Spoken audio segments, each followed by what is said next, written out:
organise une journée festive qui s'appelle Chouine Nature.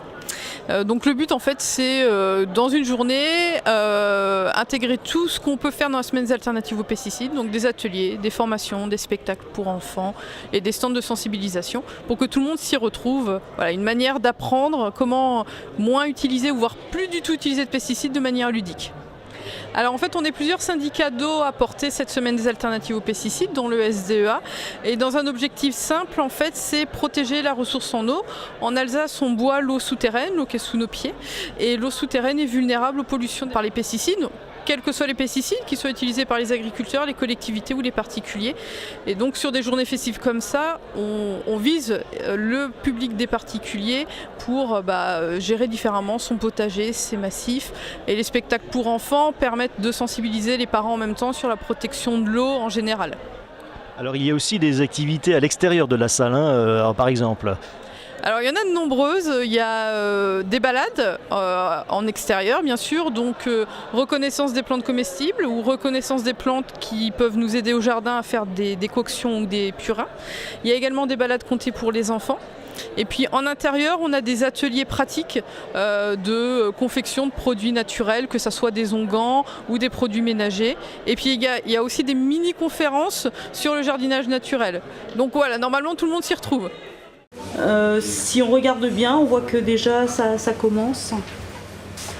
Et donc pour finaliser notre onguent, on va rajouter un peu de vitamine E à raison de 8 gouttes par 100 ml. Alors aujourd'hui c'est un atelier onguent à la lavande à base d'un macérat huileux dans lequel on a fait tremper des fleurs de lavande pendant un certain temps pour faire cette préparation, voilà, ce baume.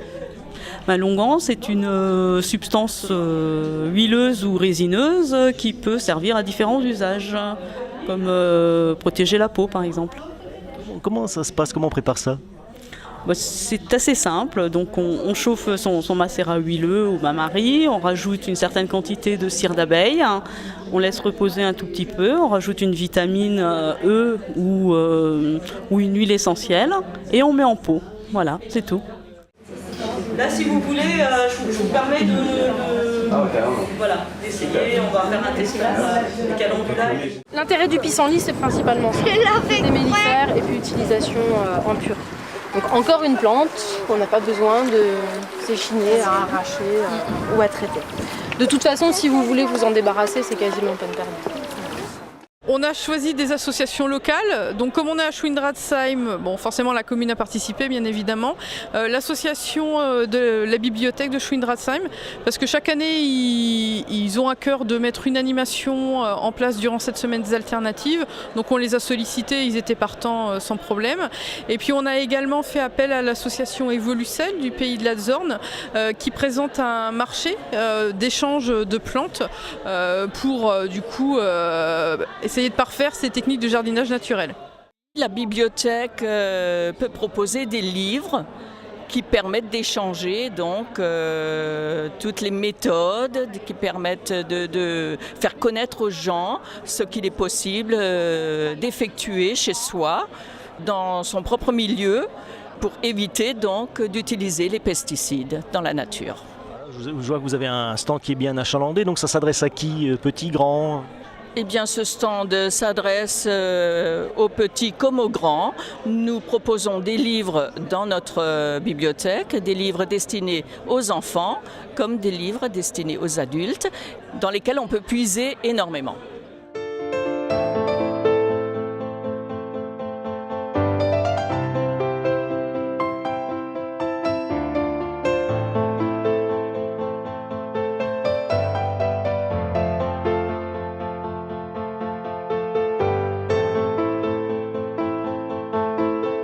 Evolucel, depuis déjà plusieurs années, participe à la semaine des alternatives avec le SDEA. Donc notre présence ici est en fin de compte naturelle de par le lien qui nous unit avec le SDEA depuis plusieurs années, quoi.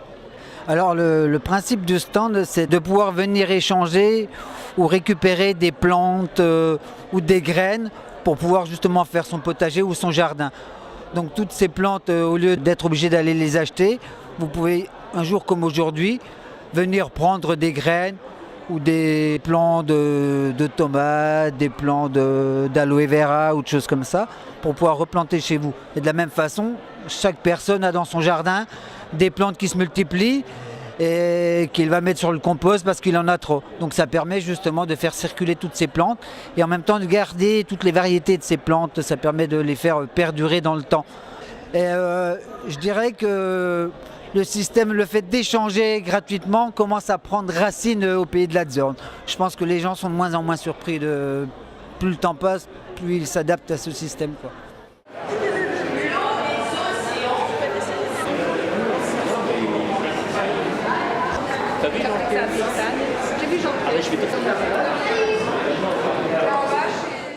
Oui, je suis Ratzheim depuis quelques années déjà. C'est lancé dans le zéro pesticide, alors progressivement parce qu'on ne fait pas ça du jour au lendemain.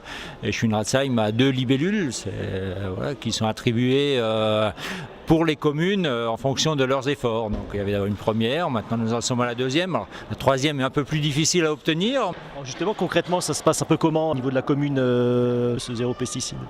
C'est surtout les espaces verts et puis la problématique des zones pavées, parce que là, les mauvaises herbes ont tendance à pousser plus facilement. Donc voilà, moins de traitement, un peu plus de travail manuel. Ça demande vraiment une volonté et politique de la commune, elle est là, mais aussi des employés municipaux pour qui c'est une autre manière de travailler. Ça demande un peu plus de travail que simplement étendre du pesticide. On voit bien effectivement que... Et on les voyait bouger, hein, donc en finalité c'est bien, c'est du naturel. Aujourd'hui, on a jugé utile de participer à ce genre de salon parce que on ne traite pas que par des produits de traitement, on traite aussi naturellement. Naturellement, comment on traite? Avec des hôtels à insectes qu'on peut mettre. Parce que des insectes qui ne sont plus toujours là à l'endroit où on devrait être présent, donc en finalité. Hein. Celui qui est le plus connu, c'est la coccinelle. Hein. Mais la coccinelle, pour l'avoir un peu chez soi, il faut aussi lui donner éventuellement une maison où elle peut habiter. Si on n'a pas de refuge où elle puisse passer l'hiver, forcément, elle ne sera pas là au printemps quand les pucerons seront là aussi. Hein. Et puis l'autre grand prédateur qui est donné également, c'est le perce-oreille, qui lui aussi à un moment a une utilité. C'est vrai que tout le monde le rechigne un peu, n'aime pas trop le voir parce que son nom porte mal déjà. Et puis effectivement, il est un grand mangeur d'insectes aussi lui. Hein. Donc il ne faut pas faire grand chose. On prend un pot de fleurs à l'envers, on met un peu de paille à l'intérieur, on l'accroche à 5 cm du sol. Il hiverne là-dedans et puis après au printemps, il sera là pour l'éclosion des petits et puis il mangera effectivement les pucerons et tout ce qui est aux alentours. Qu'est-ce que l'eau? L'eau est une molécule très simple. Elle est constituée d'un atome d'oxygène, un O, et de deux atomes d'hydrogène, un H. Voilà, un H, je m'en donne un. Hop, hop. Un deuxième H. Voilà, bravo. Ouais. Merci, bravo. Alors, le spectacle de Mathilde Haute-Source en conférence, c'est un spectacle, une conférence burlesque, gesticulée, mais sérieuse quand même sur les propos, qui raconte toute l'histoire de l'eau, et l'eau étant un élément indispensable à la vie, eh bien on essaye de sensibiliser le public, mais de manière aussi ludique, participative, au fait qu'il faut la préserver, la respecter, pour ne pas avoir peut-être trop à la nettoyer, parce qui coûte, voilà, parce que c'est l'élément indispensable à la vie. Voilà. On a commencé par les fondamentaux. Qu'est-ce que l'eau? C'est une molécule très simple, c'est la molécule H2O, un atome d'oxygène, 2 atomes d'hydrogène, et c'est grâce à cette structure justement chimique, enfin moléculaire, qu'elle a des propriétés extraordinaires, qu'elle passe de la vapeur à l'eau liquide, à l'eau solide, etc. Ensuite on a vu le cycle de l'eau. Après on a parlé de plein de choses, et on a après été même dans les contes et les légendes, parce que cette eau elle est si précieuse à la vie qu'elle en devient presque une déesse. Donc on a raconté quelques contes, et puis ensuite on s'est confronté à la pollution qui était personnifiée par le méchant crado, qu'on a tous attrapé ensemble, parce que c'est un acte collectif et engagé que de devoir aussi lutter contre tous les méfaits qui nous menacent. appelons ça une démarche de développement durable pour parler vite.